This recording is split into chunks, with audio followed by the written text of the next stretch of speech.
All right, well, folks, thanks for being here. We are thrilled to be the final panel of CIP2's 2023 annual fall conference, First Sale, the Role of IP Rights in Markets.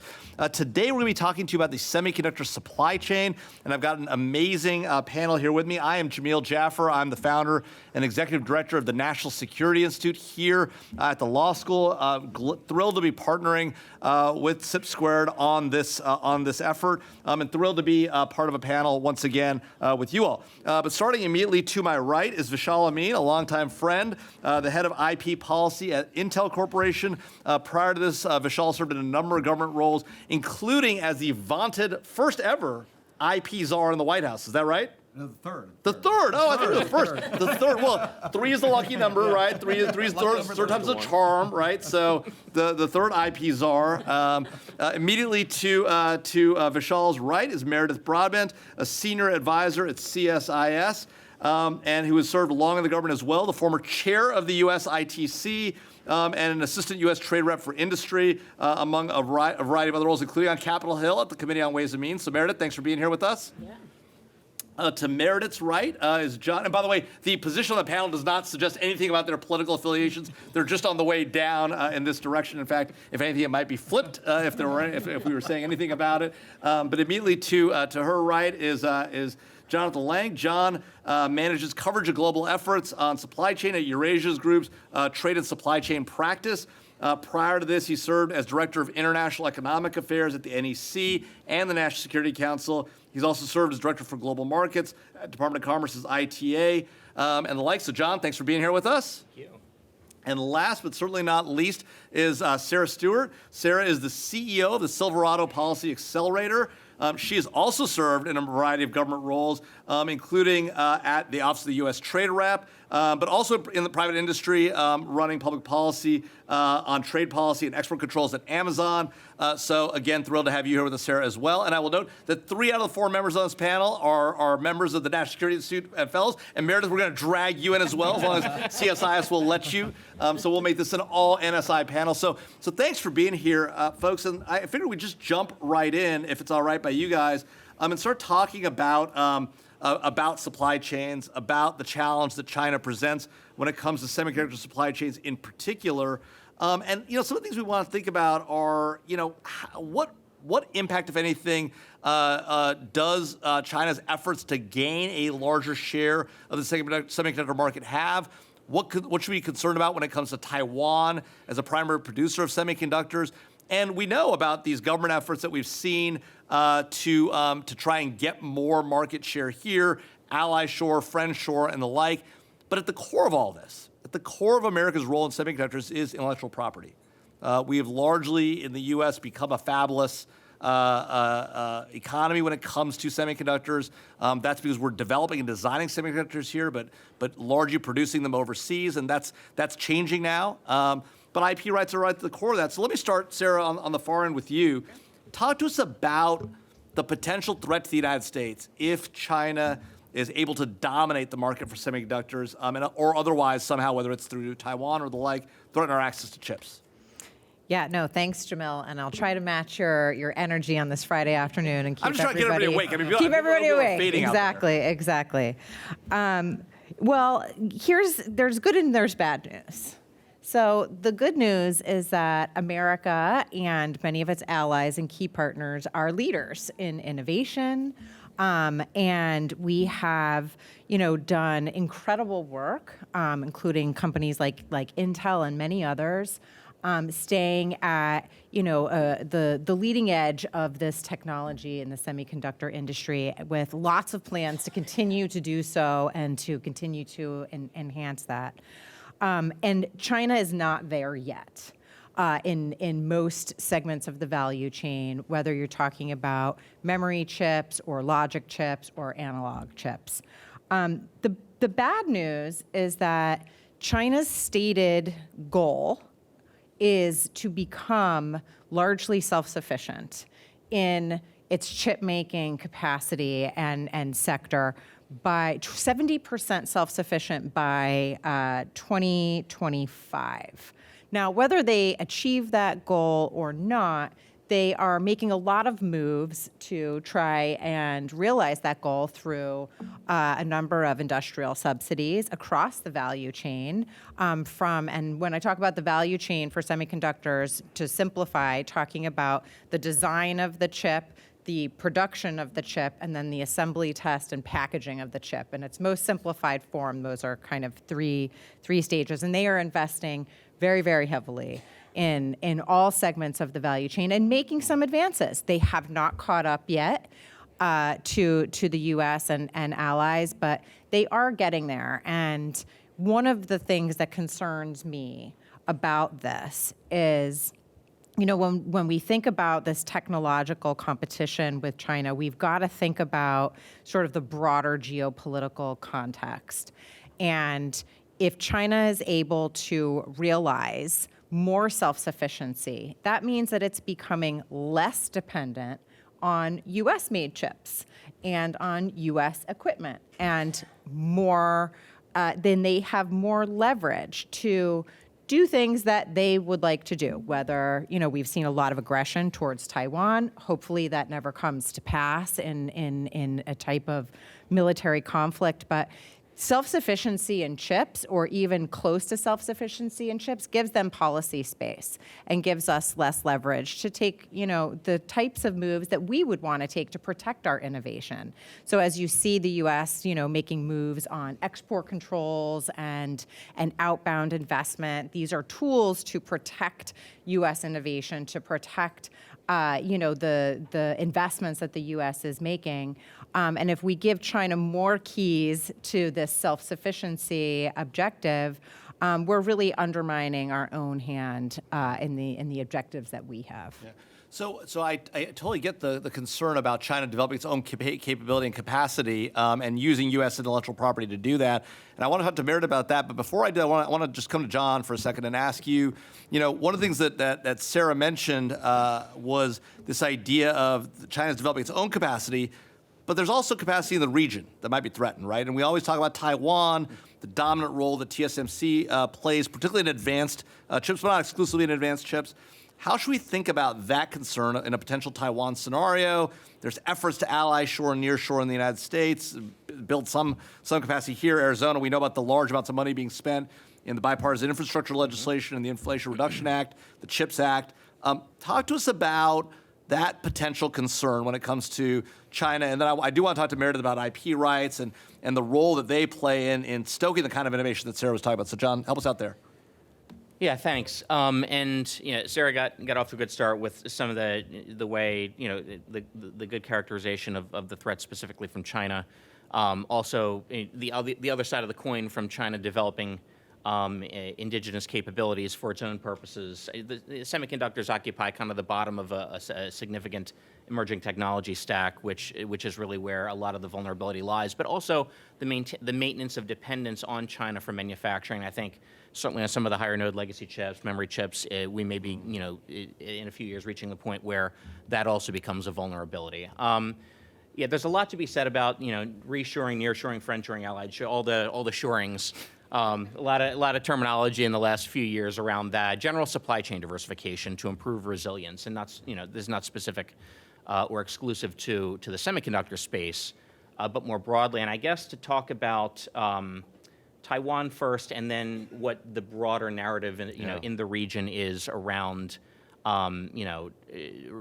supply chain resilience in the semiconductor space, and then also just as important as the industry itself, downstream industries. Semiconductors go into any number of products. Consumer electronics, phones, cars, med tech, med devices. Came from a conference to discuss that. But on the Taiwan front, as Sarah mentioned, hopefully we don't get to that point. And I'm going to, for both of my comments, differentiate comments on the semiconductor industry itself and types of chips from downstream industry where there's a significant impact as well. So within semiconductors, you have Taiwan, which obviously has almost exclusive capacity to develop the most cutting edge chips. Right now, 3 nanometer. Yes, but they're actually moving on to 2 nanometer now. So we're at some point going to be butting up against Moore's law to some degree there. yes, there is a lot of, offshoring and, building of resilience through redundant manufacturing elsewhere. So Taiwan, as you mentioned, or TSMC, is investing heavily in Arizona through 2 fabs there. We're expecting those to come online in 2025. Can I just ask a question about that? So there's been a lot of talk about this ally shoring, onshoring, nearshoring. Is it real? I mean, we're spending billions, Yes. right? And to be sure, there's factories being built. They look great, right? And the president's gone there. And I mean, the way I hear the story, some of these factories aren't doing some of the most advanced stuff. Doesn't matter. That helps. It helps, but it's not the most advanced stuff. And it costs a lot and takes a lot of time. I mean, It does. How realistic is it given the potential near-term threat to Taiwan? I would say in the near term, broader deterrence from military aggression against Taiwan is probably going to be a surer way of maintaining resilience in those supply chains compared to If that were a thing. significant redundancy. If deterrence were a thing. If deterrence were a thing, and part of that is, and you mentioned correctly that the most cutting edge R&D and manufacturing capacity is not leaving Taiwan. Part of that is the intent of maintaining a silicon shield, so to speak, in Taiwan, essentially being a measure of deterrence itself. Interesting. I have questions about the viability Wisdom of of that. that. Right. But in the longer term, all of this fab capacity will come online. Whether or not it's actually happening is where it ties together those 2 aspects of the semiconductor industry itself and then downstream where it's almost a snowball effect. Yeah. If you're moving, if you're increasing, capacity at the chip manufacturing level, and Sarah talked about kind of the 3 overall stages of semiconductor manufacturing, the adjacencies will eventually move for economic reasons and for others. We have considerable market presence in the U.S., meaning in the design phase upstream. Packaging, generally speaking, a little bit lower of a labor quality threshold required for that. That's where you might see, as downstream industries move, in the broader supply chain diversification narrative, it increases the investable ecosystem for those components like packaging to move as well over time. So it's, we're kind of just at the beginning of this. Yeah. Well, so Meredith, one of the things that goes at the heart of this whole design, production, assembly, testing, and packaging ecosystem is intellectual property, right? And you and Vishal are really our IP experts, although I know Sarah and John have dabbled in this space as well. Talk to us about the role of IP rights when it comes to competing with China on semiconductors, and the interaction between those IP rights and the trade regime. How should we be thinking about IP rights in this particularly important context? Yeah, thanks.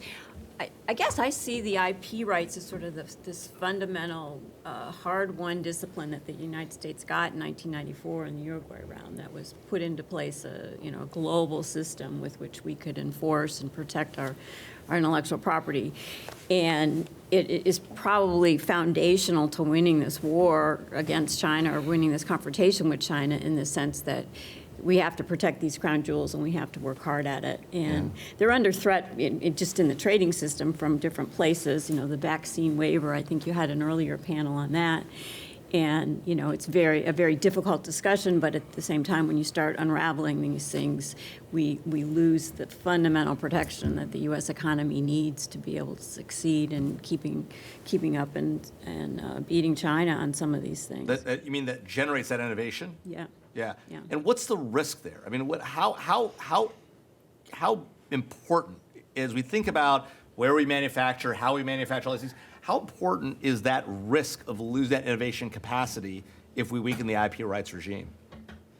Well, I mean, I think it's fundamentally terrible if we lose Yeah. it. I mean, it will be earth-shattering, and we need to use this it needs to be one of our pillars of objectives in the trading system. And the trading system, based on a lot of this fusion of national security and trade policy and industrial policy going down the road of these 3 bills, the CHIPS Act and the Bipartisan Infrastructure Bill and the Inflation Reduction Act, all of that stuff is really starting to unravel a bit the overall broader WTO system with which we are dependent because we do need this intellectual property protection. So say more about that, because that's an interesting point that you made. So you're right that it does appear that we are moving in the direction of more significant industrial policy here in the United States. Then we've also imposed these trade restrictions that are designed to slow China down on building its own domestic capability. We've tried to keep some of that here. But you're concerned that that will have a larger problematic effect on the larger WTO IP rights system. Tell us more about that, I or think the we just trade system. We have to be aware that we've put into place, some huge economic benefits and subsidies and discriminatory policies that are going to go out into the larger global economy and potentially get some reaction from our trade Boomerang partners. back on Yeah, us. I mean, people selling in unrelated markets may get retaliated against. We don't know. Yeah. And then you have the copycat phenomenon where U.S. is the typical leader in the trading system is now kind of going back and doing these subsidy type programs that we had always spoken against. Yeah. So there is we are skating, and as we go down this very, very threatening, national security thing, we have to make sure we're analyzing and keeping our eye on what are these overall effects, what's happening to our industry, Yeah. how much global overcapacity is being generated from some of these dynamics. And, Yeah. it's a very complicated Yeah. back and forth between all these markets. I do want to ask Sarah about this question of IP and the impact that a more aggressive industrial policy might have on the overall trade regimes. I know you've had a lot of experience with it, and John as well. But before I do that, I want to talk to Vishal about these IP rights questions and the like, because you are now on the front end of semiconductor IP rights. I mean, you came from being the third, but the best IP czar in the White House, and now you run IP policy at Intel, the major U.S. or I mean, look, I don't want to insult anybody else, but one of the 3 or 4 major chip manufacturers in the U.S. You all are primarily focused on design, right? Although manufacturing. And manufacturing, particularly increasingly so now in the U.S. with a facility that you guys are building a new facility in Arizona. Is that right as well? We've got a new facility in Ohio, expanding our facilities in Arizona, New Mexico, Oregon. So, Awesome. All right, so a lot of building going on in the U.S. Talk to us about those, but also talk to us about the importance of IP rights and intellectual property protection when it comes to the kind of advanced work that you all are doing at Intel. So I would say, first of all, the protection of intellectual property rights, incredibly important. So, Intel is based on its intellectual property. I think we're one of top 10 patent holder in the United States. We, continuously, kind of spend billions on R&D. It's the lifeblood of the chip industry. Yeah. But I think, in terms of, the protections, we also have to kind of, sort of think about, where are we in the global marketplace today? And so ensuring that, we are, protecting our supply chains from, counterfeit semiconductors, ensuring that, we're allowing our domestic industries to have that freedom to operate, within the United States, ensuring that those factories can actually, produce the goods that they need to produce. Yeah. And then, thinking through kind of, with, the global system, ensuring that, things like the CHIPS Act, it's part of it is it's almost a very practical sort of forward-leaning approach that the United States needs to take. If you want to maintain, competitive advantage, then you need to think outside the box. And I think that's kind of where we are today in terms of thinking outside the box, in terms of, bringing back a lot of the manufacturing in the United States, Europe, elsewhere. But also trying to understand that this is a long-term proposition. Yeah. All of this kind of reminds me of, I remember back in the Bush administration, we were talking about gas prices, and folks were always talking about how do you lower gas prices? Right. You can get rid of the gas tax, you can do minimal things like that, but fundamentally you got to build refineries. Yeah. And every time someone talked about building a refinery, they would be like, well, that's going to take 5-6 years, all the environmental permits, all that stuff to build a refinery. So we're not going to do that. We're going to do something else. We're going to, play around the edges. And then you're 20 years later, and you're still worried about why gas prices are high. Exactly. And so I think with fabs, our CEO has said this, a number of times publicly. It's sort of like, God decided where to put the oil. Yeah. We decide where to build the fabs. And so I think that's, kind of what we have in our control. Yeah. And you all have gone through a sort of a fundamental change in recent years, right? Thinking about how to manufacture domestically and the like. Not that you haven't always manufactured in the U.S., but you substantially moved operations towards the U.S. in recent years. Talk to us about sort of, and I know you've come into that later on in the process, but talk to us about the thinking there and sort of Pat Gelsinger's new perspective on it. And in particular, you mentioned something about counterfeit chips, right? I'm not sure a lot of people are focused on this issue, so tell us more about this threat of counterfeit chips and what that's all about. So, I know like this conference you've had over the last couple of days, you heard from folks from, the music industry and the movie industry and, folks talking about, sort of, online piracy, Yeah. counterfeiting in the traditional sense with the publishing industry, counterfeit books Yeah. and things like that. In the chip industry, you also have counterfeits. And so you have, these things called either blank chips or ghost chips where there's no labeling, there's no trademark stamp on the chip itself. You have the use of older chips that have been kind of already kind of half used. There's a wide variety, and so in a sense it's not direct sort of like use of a trademark. So it's not necessarily having an Intel stamp on there or NVIDIA stamp or whatever name the company, the stamp on the chip. But it's substandard chips that are entering the supply chain. And so I think that's an area where we should place greater focus on thinking about how do we address these sort of substandard chips, these counterfeit chips from entering the supply chain. Because if you look at any sort of technologically advanced product, there are lots of chips involved. You think about a car, you think about aircraft, you look at even appliances in your home. Yeah. There are semiconductors in them. Are they being passed off, though, as Intel chips, or are they being bought by people in bulk, knowing they're sort of like, Intel, it's like those colognes, right? If you really like Intel, you'll love, insert name here. So I think it's a mix. I think it's predominantly, it's folks that are trying to put a product into an appliance or another device, and they'll pass it off as maybe an Intel chip or maybe an NVIDIA chip or maybe whatever company it might be. Yeah. And so there's a lot of focus in terms of ensuring that we have a secure supply chain, educating our customers, ensuring that folks are buying from trusted suppliers and the things that they're doing. But I also think there's a lot of extra sort of resources we need to provide to the government as well. So we work closely with our Customs and Border Protection, CBP folks. Wait, did you just say that private industry needs to provide more resources to the government? No. I didn't say private industry. I said that we have to think about ways the American people. The American people. Oh, I see. Okay. Well, part of it's thinking through kind of other sort of, not necessarily monetary resources, but just authorities that you can provide to, our CBP folks. To address stuff at the border. To address stuff at the border in terms of counterfeit goods. Because right now, a lot of their seizure authority, revolves around whether it's stamped with a logo. And so if it doesn't have a logo on it, so say you send a box with, whatever the stickers for whatever company you want to, you send that separately. That's one thing, say it gets through. Then the second box, you send a bunch of blank chips. And then afterwards, you combine the two together and, fairly easily. But when CBP opens up that box of blank chips, it's hard for them to make the case to seize it, even if they know that this is going to enter the supply chain. And so I think there is a lot of work. There are additional authorities you could give CBP that would allow them to have additional investigative authorities that would allow them to be able to stop those types of products from entering. So, Sarah, we were just talking with Meredith and Vishal about these IP rights and the role of IP. I'm interested in your thoughts on whether we, I know that Silverado has advocated for some of these ideas, and maybe even argue that some of these investments here at home haven't gone far enough, right? That we need to go to legacy chips and the like. I want to hear from you about that, but I also want to hear about whether, given your prior role at USTR, how concerned are you about the potential for these efforts, important and necessary to the American economy, perhaps that they are, the impact they might have on the overall international trade regime? Are we putting ourselves in a place to be challenged, be confronted by other actors, and potentially sue at the WTO the way we have with other actors, and whether we're undermining that global free trade regime that we've been the architects of, now adopting some amount of industrial policy? I think that these are great questions. The answer is TBD. We're going to see what happens. Yeah.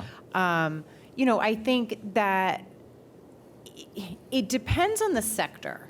The interesting thing about the semiconductor sector, in my view anyway, is that we have been out-invested by other countries for so long now that our $52 billion CHIPS Act was incredible, a really good step in my opinion, but far below levels that other countries have been giving to their sectors. But why? Why for is many that? years.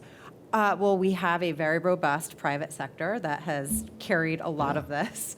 But we've also not been, we don't do industrial policy really here in the U.S., or we haven't done it at this level. I mean, we're seeing industrial policy not just through the CHIPS Act, but through the IRA and, in the climate space and in the energy space. I mean, this is very new. Right. And, I think when you look at some of the facts that have been documented about what other countries are giving to their sector, I mean, it's everything from free land to, cheap electricity, not to mention, direct investments in those No interest companies, loans, governments, joint ventures, all sorts of, very favorable loans and stolen IP and all of the things. Lots of legs up.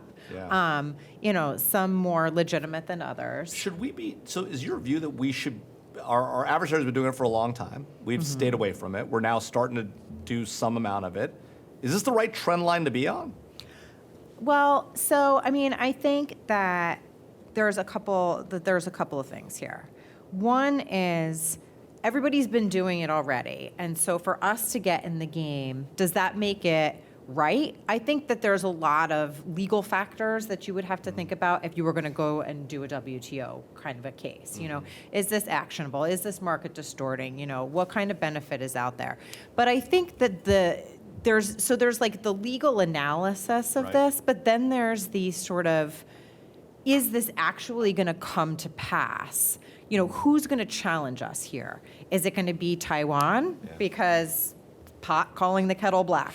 Is it going to be the EU because they just passed a CHIPS Act? I would love for China to challenge this because they have an industrial policy that is magnitudes larger than what we're doing here. So there's would it hold up from a legal perspective? What is the likelihood of actually being challenged? Balancing all of that with our own national and economic security interests. I think that what we've seen is where we're coming out is we're maybe not as worried about being challenged, and it's so far in the national security and economic security interests of our country and our companies that we're willing to take this step forward. Now, if we start going down a different path that looks a lot more like a more centralized economy would do industrialized policy, Airbus. that might be a different story. But I wanted to address a couple other things that have come up, if you would indulge me. Yeah. And I am going to come to Meredith though and see what her thoughts are on this. Okay. Well, I will save the other stuff. All right, okay, well, so we'll come back to you. Yeah. But Meredith, so what do you make of this? Sarah says, look, maybe they won't come after us. They've got a lot of dirty laundry themselves. They've been doing this for decades. That's all going to come out. Maybe that they don't challenge us. If they do challenge us, maybe the international system needs to adapt to the new reality of this global large-scale competition, and maybe free trade was great, but it ultimately disadvantaged the United States at some level, and so maybe there's some room to ease up on this. On our, what do you think about all that? Well, I guess we've done it. We're there. So we need to figure out how to navigate it through the system. Yeah. Then we need to analyze it and understand what it's doing to our innovation and our trade flows and our downstream industries and what's happening in our export markets.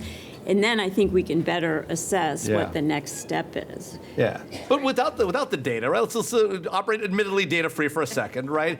Instinctively, I sense that maybe you're worried, and maybe I'm reading you wrong, but I sense that you're worried about the impacts of these trades that we're making on this larger system that we ourselves, to be fair, constructed. This IP rights protection regime, this robust free trade regime, obviously with caveats to that. Am I reading you right that you're concerned that our new posture may be having a problematic effect on that? Well, I think, for example, on talking about the climate subsidies for a moment, I think this was new policy that was developed without any real consideration of what our trade concerns are. I don't think USTR, and you may know this, but I don't think USTR was anywhere near those proposals that were adopted in the Senate. I don't think anybody was near those proposals, other than maybe John Kerry and Joe Biden, right? I'm not sure. Once you get these things in place and people are benefiting from them, it's very, very hard to unwind. So we've got those there. We're trying to keep the WTO on life support here because it does guard our intellectual property. So I think we just have to be really careful. I'm not making predictions on, it's the end of the world or it's done terrible things, but it makes it a lot more difficult to go to our trading partners and say, you shouldn't be doing these kind of discriminatory things. Because they will have their own priorities as we had our priorities. Yeah. So. I mean, John, you've looked at some data in this space, right? Talk to us about what the numbers tell us in terms of the overlap between IP protection and our trade policy and that sort of nexus point that we're sort of talking about here. Give us a sense of like what the right way to think about this is. Yeah, and then also within the context of the conversation on particularly U.S., China, and semiconductors. Yeah. A couple points that have been brought up that I want to respond to as well. But when it comes to IP, it used to be that this was effectively a sunk cost for doing business in China. Even if you look at the effectiveness of some of the export controls that have already been placed, it's a bit of a cat and mouse game, where to develop that indigenous capacity for manufacturing, like we just had. A few weeks ago, or I can't even remember, relatively recently, the release of the new Huawei phone. Actually, it was while Commerce Secretary Raimondo was in Beijing. That's a 7 nanometer chip. It was domestically produced. That is not something that could be done without IP theft and without essentially, particularly at the design phase, pirating U.S. design technologies. So that will continue to be a major issue. And to be clear, this is largely state-directed IP theft that then turns into commercial products in China. Is that right? Yeah, that's right. I mean, this is part of the China 2025 and 5-year plan. I mean, semiconductors are one of, I would say, several centers of focus for Chinese state-directed industrial policy. Yeah. As Sarah mentioned, we're kind of running to catch up. It's a new space, though, and I talked a little bit about the export control regimes. It's probably mixed in terms of the success pattern of those. I think it would somewhat depend upon what the stated objective was, which has also been a bit in flux in terms of how many years, or if you want to just outright degrade the domestic manufacturing capacity in China. But I mean that cat and mouse game when it comes to IP. Obviously there are holes, and not just on the IP front. You have parts manufacturing in Korea that also doesn't understand quite exactly how things ended up in Huawei's phone. And Huawei's phone itself is not the concern, as much as it demonstrates the fact that we're not keeping China 10 years behind in terms of domestic development of cutting edge chips. But they're actually making progress. We didn't think that they had the capacity for a 7 nanometer chip, and what alternative uses can that have? So that's a little bit on the WTO front. Just since that's been brought up, I mean, looking back almost a year now to the WTO decision, preliminary decision on the U.S. Section 232 tariffs, and the U.S. response that effectively, if you claim national security purposes, then it becomes non-justiciable. I think this is clearly an area of national security concern. So if you talk about what the overall degradation of the global trading system the U.S. Championed, what that would look like, I think certainly right now there are a lot of exceptions to what that will continue to look like. Yeah, no, it's an important point. Vishal, one of the things that we haven't talked about, and I know Sarah, you want to talk about a couple other topics, but Vishal, one of the things we haven't talked about yet is how a lot of this discussion over IP rights and semiconductors plays out in the American courts and maybe even in the international system through litigation, right? Talk to us about IP rights, litigation, and semiconductors. What's going on in that space? Are there concerns that we should be thinking about in that domain, and particularly as we talk about this larger competition with China? So, in the context of, the court system and litigation, I mean, patent litigation is big business, as like many of the folks at this conference are quite aware. And the litigation, context, it really comes down to when you manufacture in the United States, you have to, there is a fear that you get, litigation where you get an injunction put in place that shuts down your manufacturing facilities. In the United States, it's less so of a risk, in terms of the way our district courts handle injunctions. Mm-hmm. But in, other places in Europe, they have, there's a lower bar towards getting injunctions and things like that. Does that make it harder to offshore and ally shore if you've got that kind of litigation environment? I think it makes it much more difficult to, if you are looking to manufacture or to build a huge facility. So imagine you're building a $20 billion, fab in Ohio, and if the courts were suddenly able to grant injunctions to shut down those factories, I mean that would disrupt the manufacturing process immensely. I mean you're talking about with a semiconductor, with a fab, with a semiconductor facility, a manufacturing facility, if you shut it down, it takes multiple weeks to get it back up and running again. And so these are facilities that run 24 hours a day. Yeah, I mean the Europeans often wonder why they don't have great innovation. They don't have a lot of manufacturing facilities. Well, it's not surprising. Their regulatory and legal environment is not ideal for people to really innovate. And so the goal is, hopefully in Europe it improves in terms of the the injunction environment over there. But in the United States, we don't have this threat of injunctions, but what we do have is the threat of exclusion orders. Meredith knows with the ITC. And, Tell us about that. And so at the International Trade Commission, they have Section 337 exclusion orders. So designed back to Smoot-Hawley Tariff Act, to protect domestic manufacturers from goods being dumped in the United States. That kind of infringe on hot rolled steel, whatever. It infringes on their intellectual property.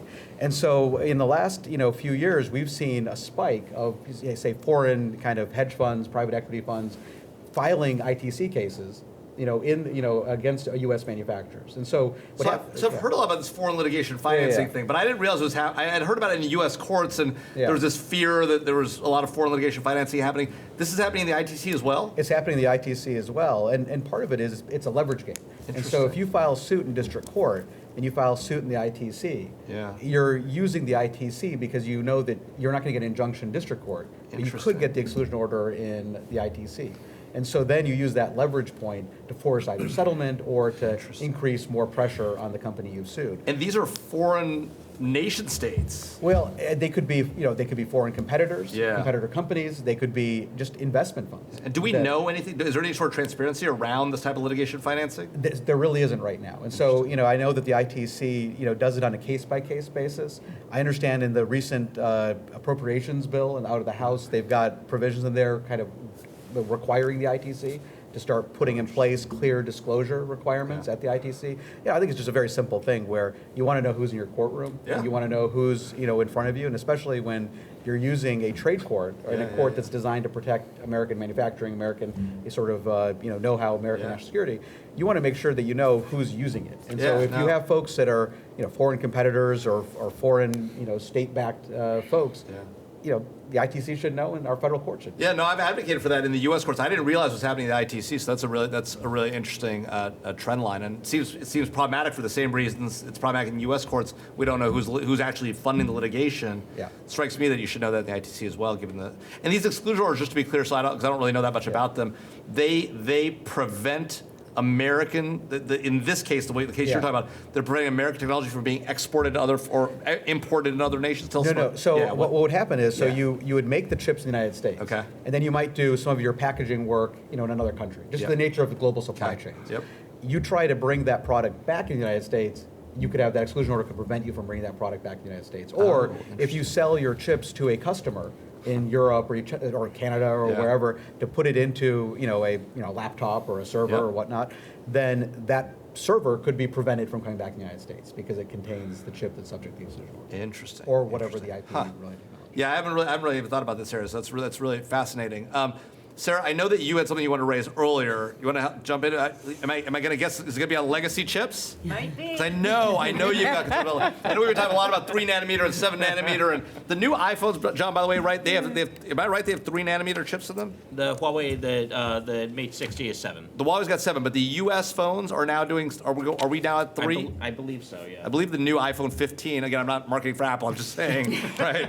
Vishal is gonna kick me under the table. But I think they have 3 nanometer chips. So there is an interesting play going on here. So Sarah, talk to us about why should we care about 40 nanometer, 60 nanometer? Like that sounds so 1980s. I mean, why do we care about these chips? Well, I mean, it's a great question, and for a long time while I was working on some of these issues, I was really only paying attention to the more advanced chips myself because That's where the focus has been from a policy perspective. That's where the focus is in terms of CHIPS Act funding or most of it, not all, and innovation and kind of getting to keeping the sort of leading edge, getting to be even at the bleeding edge. But recently, because there's been such a focus on the advanced chips, we started looking at what does this mean for the 90% of the market that's not considered an advanced chip. And they're called legacy chips, which kind of gives a stigma to these, higher node sized chips that not all of them, but some of them can still have very advanced technology and be fit for particular purposes that a 3 nanometer chip wouldn't be fit for. So you might have higher heat resistance in a legacy chip that you might need for a defense application. Satellites. A lot of these legacy chips are used in medical devices or automotive. Defense applications are also one of those things. So we wanted to see, okay, so we're putting all of this focus on, the U.S. and allies running faster at the leading edge. What does this mean for the legacy chips when we're talking about logic and memory chips? And by the way, by we you mean the Silverado Policy Accelerator? Yes, right? we, exactly. Yeah. And what we are seeing is China is really doubling down on its investment in these legacy chip nodes across both the logic and memory chips. And maybe some of this is driven by the fact that U.S. export controls policy and the guardrails policy around CHIPS Act eligibility is really focused on preventing China from getting, the most advanced technology. So maybe they see that as, okay, a lost cause, so let's kind of move to this next, segment of the market. Why is this troubling, though? Okay, so what we're seeing in the data is that China's already a global leader at the highest node chips. I think that we're like in the 50 to 180 nanometer. They are the second largest in the global market at the 40 to 90 nanometer. And they are the third largest in the 10 to 32. And you're talking about manufacturing. So China's Yes. really dominating in these legacy chips. Yes, and they want to do more, as I was saying earlier. They want to become even more self-sufficient. So that's the current picture, right? What they are planning to invest and the capacity expansions that they plan to bring online in these legacy nodes over the next 4 years are going to really position them as a global leader across all of these nodes. Now, that's not to say that, we shouldn't be concerned about the advanced stuff. We should. But we've got to keep our eye on these legacy nodes as well, and here's why. We are already seeing price offerings in these legacy chips at 20 to 50% below what is being offered by U.S. and allied companies. We already start to see a loss of market share. So where am I going with this? Think about it. What has happened to the U.S. solar industry? What has happened to U.S. textiles industry? Many industries that have, over time, where China sees an opportunity and invests heavily with government subsidies in a highly capital-intensive industry, they're able to sell at competitive, often unfair or illegal costs. Non-competitive. Well, yes. Well, competitive in the sense of the consumer sees it as highly competitive. And they start to gain customers, they start to gain market share, and they start to put U.S. companies, start to really threaten their profits and ultimately sometimes put companies out of business or even sectors. Yeah. So, I want to wave the red flags here that, there's lots of different policy options to deal with this issue. But we've got to not be asleep at the wheel here and cede this market to China, because one last piece on this, the Taiwanese company TSMC that is at the leading edge and makes the most advanced chip in the world, they started in the legacy nodes where they were able to really produce at scale commodity chips, make a lot of money, reinvest, and eventually climb the ladder. So why cede this market to China first and foremost, and then allow the profits of that to generate further advances at the advanced nodes that we're trying to protect? Well, so Meredith, what about that concern that there are these areas where China's already playing a significant role? They're likely to play a larger role. One of the things that Vishal has talked about is this idea of addressing the internal supply chain by having sort of trusted partners and trusted suppliers, right? You've talked about the trusted partner model as well in other contexts. Talk to us about how a trusted partner model works and whether it might work in this space to address some of these concerns, whether around advanced chips or legacy chips in the semiconductor industry. Yeah, and this sort of merges work that we did on secure medical supply chains under a trusted trade partner model, which I think you see the administration taking up a bit in the semiconductor area. They have a CHIPS4 group of representing 80% of chips manufacturing, which is Taiwan and Japan and the U.S., and they've kind of put this in place to talk about some of these issues, and I'm assuming a lot of Vishal's concerns may be taken up there. To follow up on what Sarah said for just a minute, I think what we're going to have is probably, and I can't wait to read her paper because it sounds like there probably will be a huge glut of oversupply in these lower end chips. And I don't think we do have the government machinery to look at that. And I think it's actually a job that we need to do with our trusted trade partners to have a horizon scanning mechanism so we can, see when electric vehicles or solar panels or, telecom equipment is flooding the market at a very uncompetitive pace, and at least, with low-priced global oversupply coming from market distorting practices in China, we need to know that earlier, I think. And I don't think that we have the analysts in the government doing that now because we wait until a case gets filed and that tends to be way down the line. So at least we need to know when it's happening, then the policy prescription, if we can identify a case objectively with our trading partners analytically, then, there's the next question of what policy, how do you address that? But we won't even know when it's happening if we don't look and figure out how to get that data and make sure the government is looking at some of those things.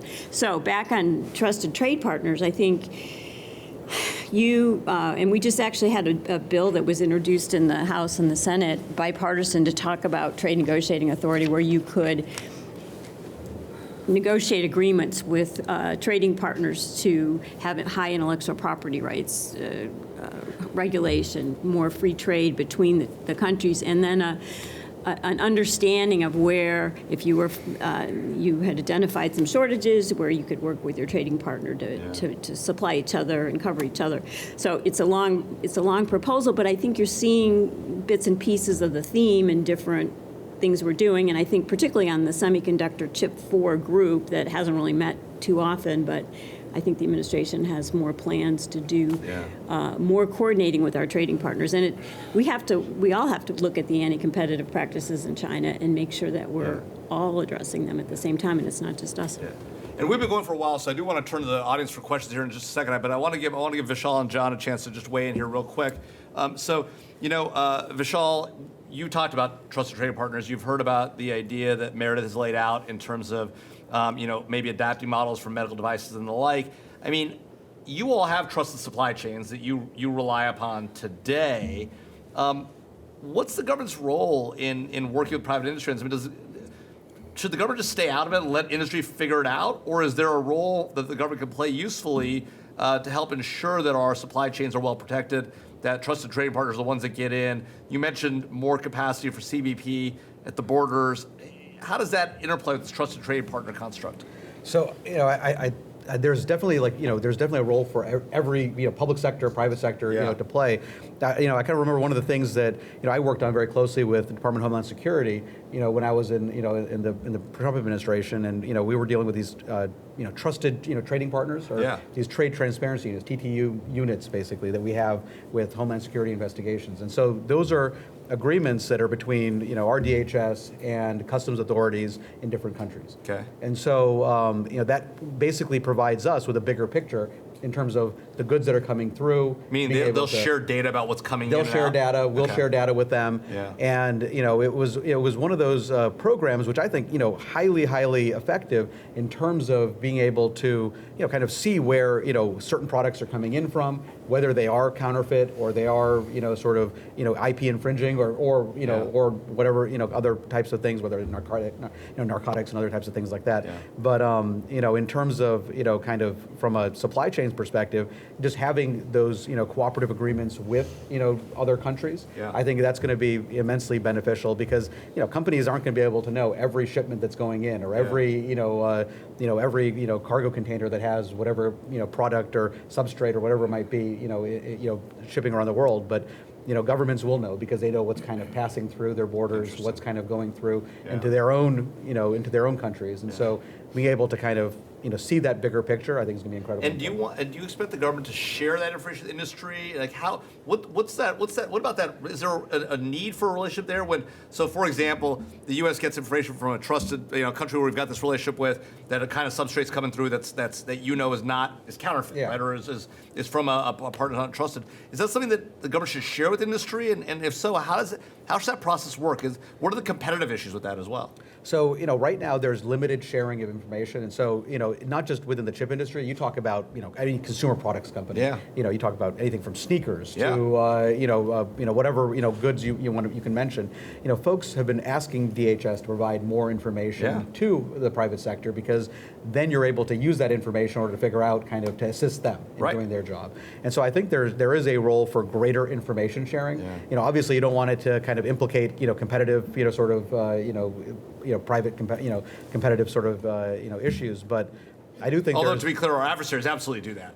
I'm and sure, use to benefit benefit themselves in competition. I'm sure they do, but I think from the U.S. perspective, there is the ability for CBP and for DHS as a whole to provide greater information sharing with the private sector, especially in terms of addressing some of these counterfeit or substandard products that are coming in. There is it's who's going to know better whether the product is legitimate or not. Our border authorities. Yeah. All right, John. Last question to you, and then we'll go to the audience for questions. So maybe we can come back to where we began, which is we began talking with Sarah about some of these efforts for the U.S. to go after Chinese capacity, right, and the capacity to build their own base. We've had some significant efforts put in place by the current administration, building upon the work that the prior administration did on export limitations and limiting Chinese access to American technology. Talk to us about how those efforts are going. Are we going down the right road? Is this a dangerous place for us to go? There are those who say, by the way, that look, getting the Chinese more addicted to American technology and capability is actually not a bad thing, because then if we need to cut it off the way they've done to us, we can cut it off. There's got to be some trade space here. How do you see that issue playing out?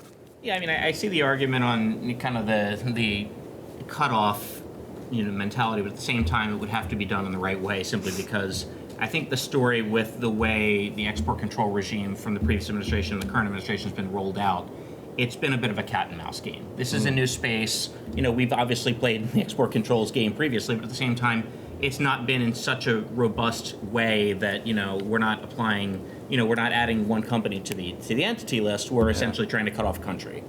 And that creates a whole lot of enforcement challenges to move in that direction. And consequently, every time the U.S. has done something, China has found it's a circumvention game. Yeah. So when Huawei was added to the entity list,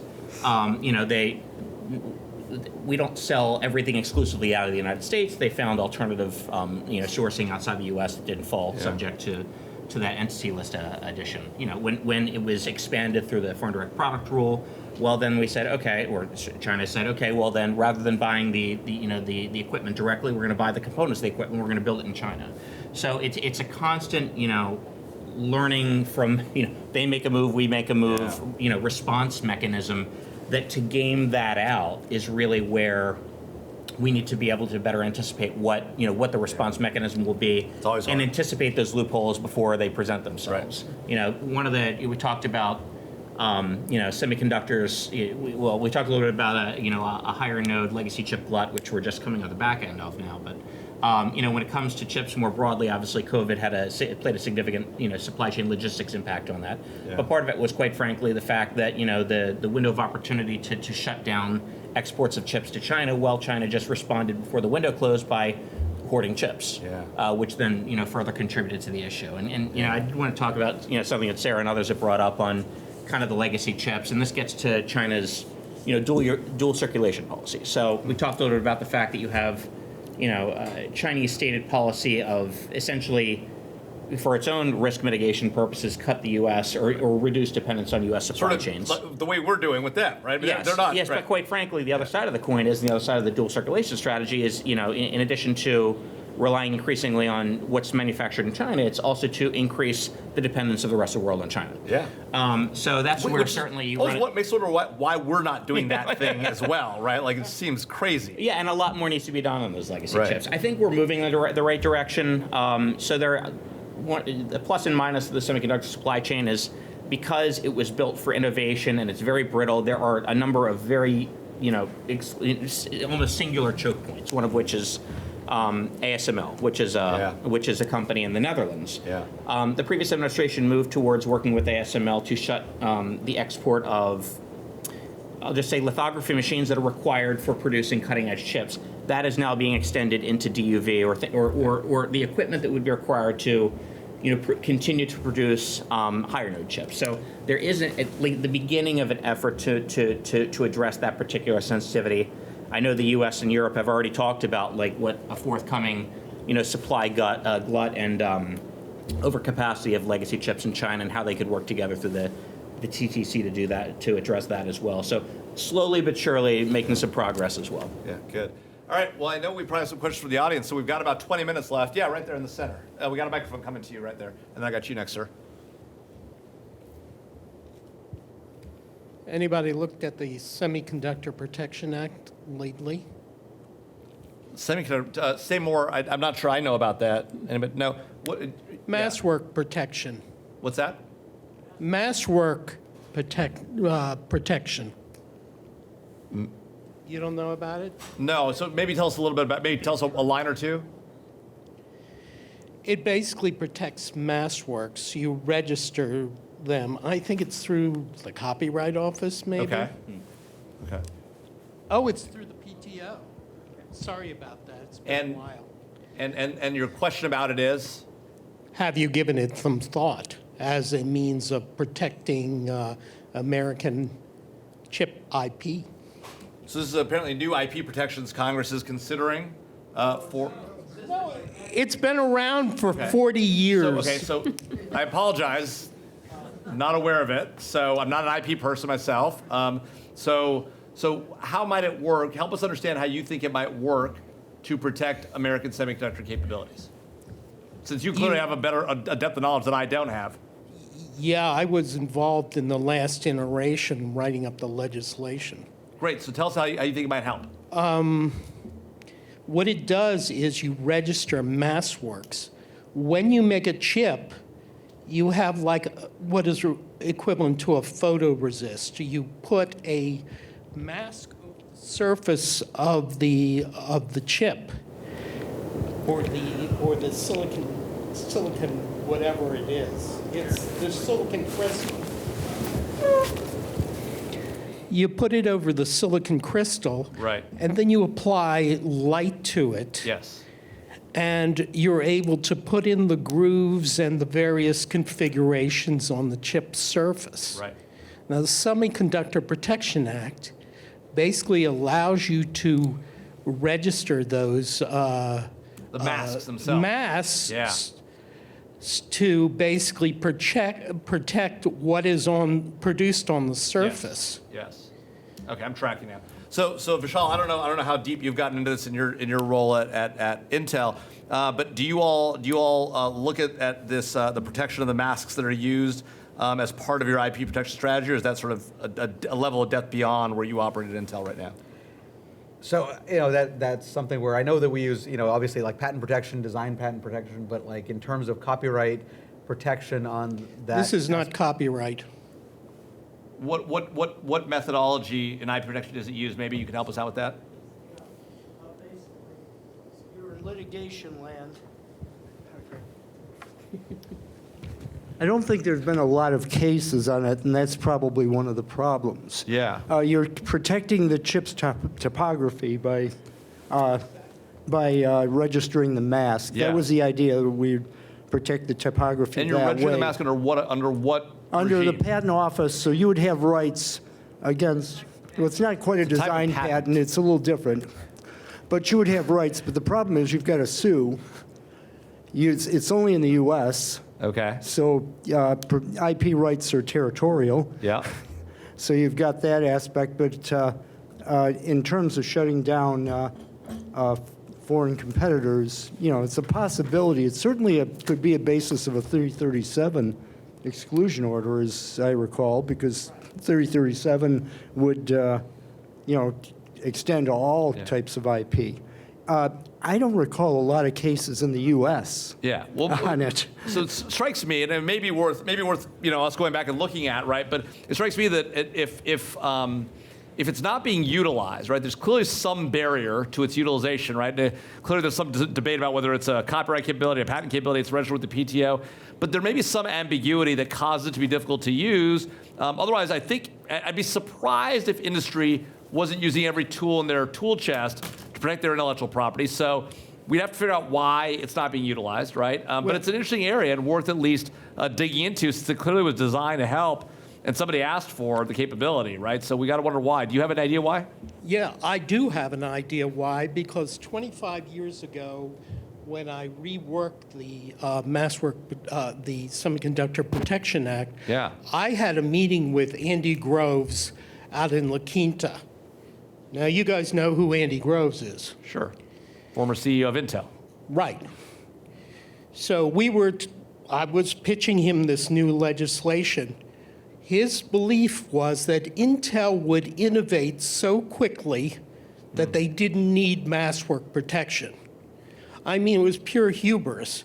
The guy was the nicest guy on earth, but he believed Intel was so advanced, so far ahead of everybody else, mass work protection was superfluous.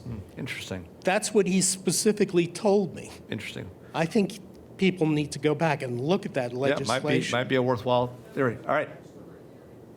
I was there talking to him. All right.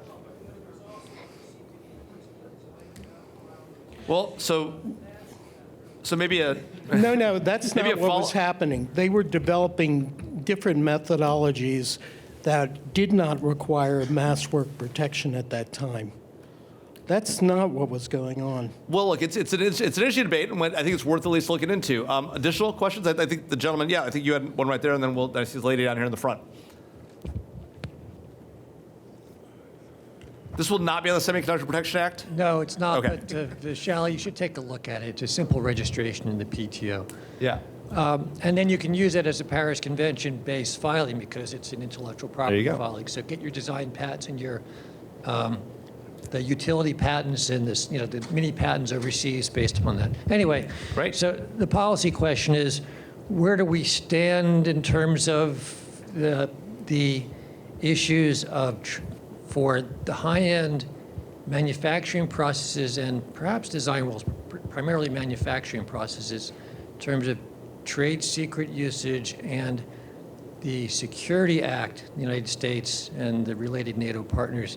In case you don't, for those that don't know, you can file for a patent, get a secrecy order slapped on it, prosecute it until it's allowable, and then get a royalty from the participating NATO partners, still under secrecy. And eventually, 50 years from now, they might remove the secrecy order and it issues, but which has happened.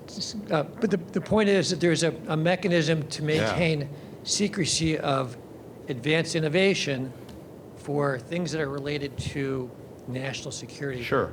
I don't know, but I'm wondering whether Vishal knows, Yeah. and I'm sure you do, whether there are secrecy orders in some areas related to advanced semiconductor manufacturing technologies and/or design rules, and if so, where does Intel stand on those and the related issues of trade secret on manufacturing and design rules? And I ask because of the SMTC issue.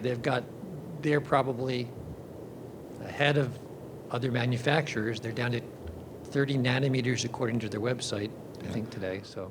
Well, whether you know and whether you can tell us may be two different stories. But clearly, we have a mechanism for protecting intellectual property.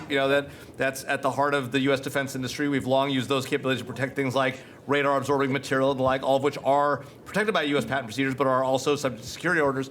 Is this a relevant consideration in the semiconductor space? How should we think about it? Might it be a place to utilize if we aren't utilizing it effectively? There's one more point to that, which is where are the inventors for the head inventors, the core group for TSMC? Intel's are in the U.S., I'm sure, because that determines where they would have to file first, most likely. So, maybe take a step back from, so yes, there are national security, patents that the PTO has those procedures in terms of, protecting technologies that are, national security sensitive. And I also think for companies, there's that balance between, the patent process and the trade secret process. And so, definitely in the manufacturing context, you have a lot of manufacturing processes that tend to be kept as trade secrets, because that's sort of the technical know-how of actually how you do it, and it's much harder to kind of secure patents on every step of the manufacturing process. And so I think there's always that balance between the two in terms of deciding whether to go to the patent protection route, and then either it's publicly disclosed or it's kept through national security sensitive sort of those procedures, or just maintained as a trade secret as business confidential. So I guess the answer is you can't tell us. That's we use all the tools at our disposal. Just final suggestion, they'll give up the mic. Maybe not the Mass Protection Act, maybe not the Semiconductor Protection Act, but yeah, a lot of them. Final suggestion, they'll give up the mic, is, in today's world of 20-layer masks, you could use a password protection to protect a core mask. For example, the masks that do interconnects from one layer to another particular design structure. You wouldn't have to disclose the design steps, just one mask that gives you a blocking right. So On that thought to move on. Yeah, it's an interesting point. All right, I know this lady down here in the front, question, but while we're getting the mic over here, anybody else want to weigh in on this question of national security patents and the like? No. All right. Thank you. Down here in the front. It's a success to get the mic. I tried that the whole day. Well, and now you have it. I just wondered. We mainly heard about China basically pirating U.S. technology. On the other hand side, there are studies that show China has huge stacks of 5G standard essential patents. And to the degree that we keep pushing China back out of the real production processes, and they will still need to generate revenues, they are being more and more aggressive on asserting their patents against companies that are still putting out products on the market. So I wonder if this is maybe a lack of communication between the mainstream trade people and the IP specialists, or how you can bring the two situations together, because you push them out of the real economy, they come back through the patent economy in a quite active way. Yeah. And on a very personal comment, I did my PhD on the WTO end of the 90s, and it was all the rhetoric about bringing low and mid-income countries in. This is the first time I've heard people so openly say that the Uruguay round in the end only served US interests. That was, even after decades, for me, an eye-opener. Thank you. What, the Uruguay round served you? You were surprised that we thought the Uruguay round served U.S. interests? Yeah. That's not the rhetoric that people usually pushed around in Geneva. I mean, the Doha round was more about developing countries, I think. But the Uruguay round had services and IP under the trading system for the first time ever. Yeah, it's not a topic I follow anymore, really. It was still an eye-opener where I think, like, whoa. Anyway. So, Meredith, do you want to weigh in on this question of these trades between the two constructs of the trading regime on one hand and IP on the other? You talked about it already. Well, I mean, that's a really interesting question, and I don't know whether anyone's considered it or looked at it. It's another analytical thing that probably ought to be studied, so the government has that kind of information at its fingertips so it can analyze what all these new programs we put in place are actually doing in the real economy. Yeah. Sarah or John, you want to weigh in on this? Yeah, happy to. I mean, I think this is symptomatic of, once again, the fact that the U.S. government is playing in a relatively new space with tools that have existed, obviously, but in very different ways. And I don't think, just given the experience of kind of developing, a more robust U.S. industrial strategy and the way in which they're engaging with, supply chains. And if you marginalize, China from some of the conversation, then it's going to blow back through the IP system. There are a number of areas of risk exposure for blowback that are going to come out of all of the policy activity that we're seeing. Things like if you keep pushing, the use of or the foreign direct product rule on companies outside the United States, at some point, some of those companies are going to say, okay, well, I see risk in China, but I also see risk upstream in terms of dependence on U.S. Design technologies. So, I mean, they're always going to be, and I think that is a consequence of the fact that we're just kind of getting our the U.S. government's really getting its sea legs under it in terms of how to use these tools, the new space, and what the secondary and tertiary impacts will be kind of across the ecosystem. And I know that I'm the last thing holding you between your weekends, so I'll take one last question, then we'll wrap up. Yes, here right down the front.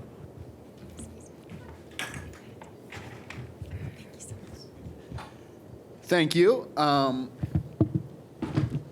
Thank you all for coming today. I'm wondering, because there's a lot of discussion about how do we slow China down, prevent them from accelerating the rate at which they acquire and can develop these technologies. What if that's not possible? We know that they disregard IP laws anyways. It's foreseeable that they're going to do that into the future. And instead of slowing them down, we need to look at speeding American markets up.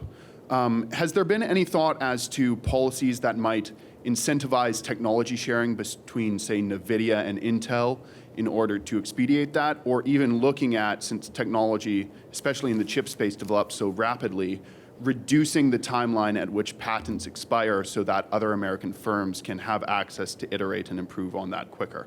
Interesting. So let me start with you, Sarah, and then come over here to Vishal. Sarah? Well, I think that we need to do both things, slow them down and speed us up. I'm not sure I'm the best person to answer whether or not Intel and NVIDIA should be sharing. I'm going to let Vishal take that one. Yeah. But I do agree that, I think one of the things that we have done with the CHIPS Act is that let's help speed up the U.S. So that is on that side of the ledger for me. And we should be thinking creatively, I think, about what else we can do in that area. And so I'll lob it back over. So Vishal, you've got two grenades coming your way to end the afternoon. Should Intel and NVIDIA be sharing more information? Should the U.S. government be encouraging that? And second, should we shortening patent lifespans in order to let more innovation flourish? So with those two grenades. Yeah. So information sharing between companies, I'll put that one on the side in terms of, that aspect of it in terms of specific companies. And there might be competitive problems with that as well, There could be competitive right? problems. There could be antitrust issues. There could be all sorts of things. So, putting that aside, patent protection, I mean, it's, 20-year term of patent protection. We have a unitary patent system. I don't think it necessarily makes sense to shorten the time for, kind of grant the patent term, but you do see, like in a lot of patents, where they aren't maintained because the U.S. Patent and Trademark Office charges maintenance fees. And so if you look at the percentages of patents that are maintained for the full 20 years, it actually isn't as many patents as you think are maintained for the full 20 years. And so I think it's, we kind of have a system that allows for that sort of self-correction where, if patents aren't being used or they're kind of, you've utilized them and the technology's moved on, then people simply don't pay the maintenance fee and kind of invest the money into the next patent that they're filing, things like that. Right. All right, with that, join me in thanking our panel and for thanking the sponsors of the conference.